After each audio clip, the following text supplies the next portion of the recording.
जब ताऊ देवीलाल ने लालू को बनवाया बिहार का मुख्यमंत्री।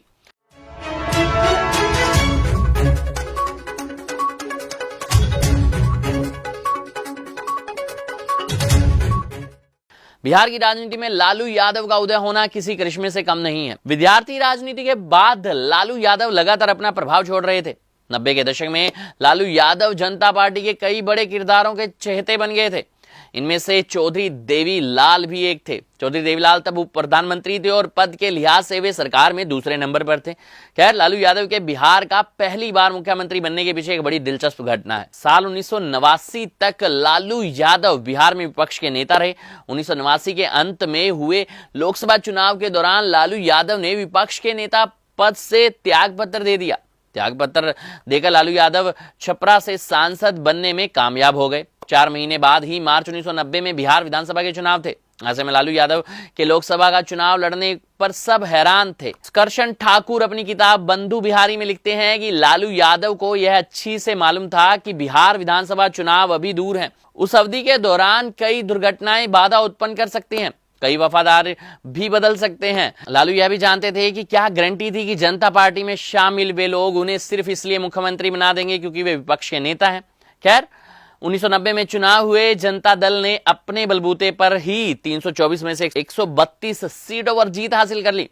जनता दल के साथ कम्युनिस्ट पार्टी भी थी। ऐसे में एक अच्छा बहुमत गठबंधन के पास था। फिर लालू भागे भागे पटना पहुंचे और सीएम की रेस में शामिल हो गए। सत्ता के लिए असली लड़ाई परिणाम घोषित होने के बाद ही आरंभ हुई।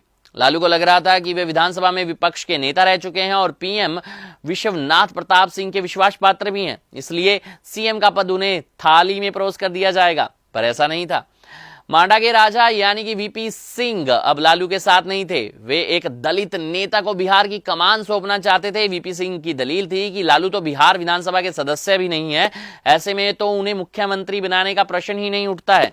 वीपी सिंह की पसंद थे रामसुंदर दास। इससे पहले ही साल 1979 से 1980 के बीच मुख्यमंत्री रह चुके थे।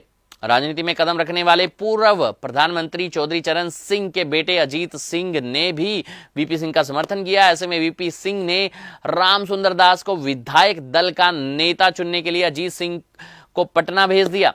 रामसुंदर दास की टीम को मजबूत करने के लिए जॉर्ज फर्नांडिस और सुरेंद्र मोहन को भी पटना भेजा गया। पर उधर लालू यादव आला कलाम के फरमानों को सुनने के मूड में नहीं थे।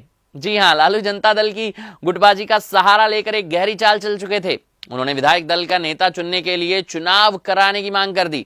उन्हें चौधरी देवीलाल का समर्थन मिल रहा था। बुजुर्ग जाट ने 2 यादवों शरद और मुलायम सिंह यादव को संकटग्रस्त तीसरे के समर्थन में प्रचार करने के लिए भेज दिया। इधर लालू ने भी इस बड़ी चुनौती से लड़ने के लिए खुद का एक बड़ा मोर्चा खोल दिया। उन्होंने चंद्रशेखर से भी मदद मांगी, वही चंद्रशेखर जिसका विरोध लालू करते आए थे।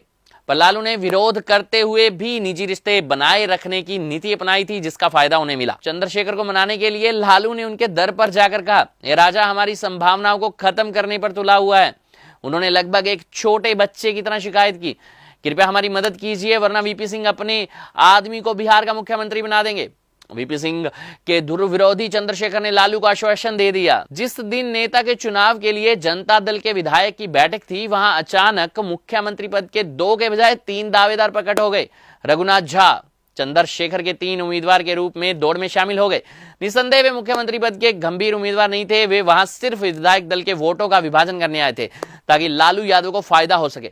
लालू यादव ने विरोधी वोटों को बांटने की इस रणनीति के सहारे आगे भी बिहार पर राज किया। रघुनाथ झा को अपने मिशन में अच्छी सफलता मिली। वोट में जाति के आधार पर विभाजित हो गए। हरिजनों ने रामसुंदर दास के लिए वोट किया, स्वर्णों ने रघुनाथ झा के लिए वोट किया। लालू मामूली अंतर से जीत गए। उन्हें पिछड़ी जाति के अधिकांश वोट मिल गए, लेकिन अभी तो और नाटक होने बाकी थे। विधायक दल में लालू की चतुराई से तिलमिलाए अजीत सिंह ने उन पर जवाबी हमले की जिम्मेदारी खुद पर ले ली। वे चुनाव में लालू यादव को हराने में असफल रहे थे, लेकिन मुख्यमंत्री के कार्यकाल तक पहुंचने की राह में अभी भी उनका पसीना बहा चुके थे। वे चुपचाप बिहार के राज्यपाल यूनुस सलीम के पास गए, जो लोकदल से जुड़ रहे थे। अजीत सिंह ने राज्यपाल को लालू यादव के चुनाव पर केंद्र की स्वीकृति की मुहर लगाने तक शपथ ग्रहण समारोह में स्थगित करने के लिए तैयार कर लिया। जी हां, यूनुस सलीम के लिए अजीत सिंह की बात ठुकराना मुश्किल था। वे अजीत सिंह के पिता चौधरी चरण सिंह के नेतृत्व के समय से ही लोकदल के उपाध्यक्ष रह चुके थे। इसके अलावा अजीत सिंह देश के प्रधानमंत्री वीपी सिंह से अधिकार प्राप्त करके बात कर रहे थे। वे दुविधा में थे कि एक और लालू यादव थे, विधानसभा में बहुमत प्राप्त दल के विधिवत निर्वाचित नेता। लालू शपथ दिलाने के लिए उन्हें लगातार फोन कर रहे थे।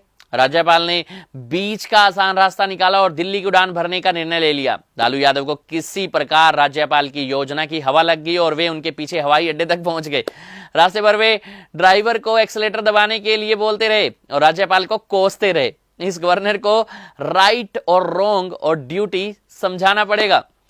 इलेक्टेड आदमी का ओथ कैसे नहीं करा रहा, लेकिन जब तक उनका काफिला हवाई अड्डे पहुंचता, राज्यपाल विमान लेकर उठ चुके थे। जी हां, लालू यादव बहुत गुस्से में थे। घर आते ही लालू ने देवीलाल को फोन किया, जो केंद्र सरकार में 2 नंबर पर थे। क्या चौधरी साहब, ये आपके राज में हो क्या रहा है? हम इलेक्टेड सीएम हैं और गवर्नर अजीत सिंह के कहने पर ओथ नहीं दी जा रही। देवीलाल का भी यह यूनुस सलीम खान के साथ लोकदल के समय से लंबा संबंध रहा था। सलीम राजनीति में उनसे बहुत कनिष्ठ थे और वे ये सुनकर भड़क गए। उन्होंने दिल्ली में बिहार के राज्यपाल से संपर्क किया और उन्हें निर्देश दिया कि वे पटना लौट जाएं और लालू यादव को मुख्यमंत्री पद की शपथ दिलाएं। आखिर 10 मार्च 1990 को लालू यादव ने बिहार के मुख्यमंत्री के रूप में शपथ ली। वे राजभवन के बाहर शपथ लेने वाले पहले मुख्यमंत्री बने। लालू यादव ने पटना के विशाल गांधी मैदान में शपथ ली, जहां जेपी की मूर्ति के पास हर आंदोलन से पहले प्रेरणा लेने पहुंचते थे। यह थी हमारी खास रिपोर्ट।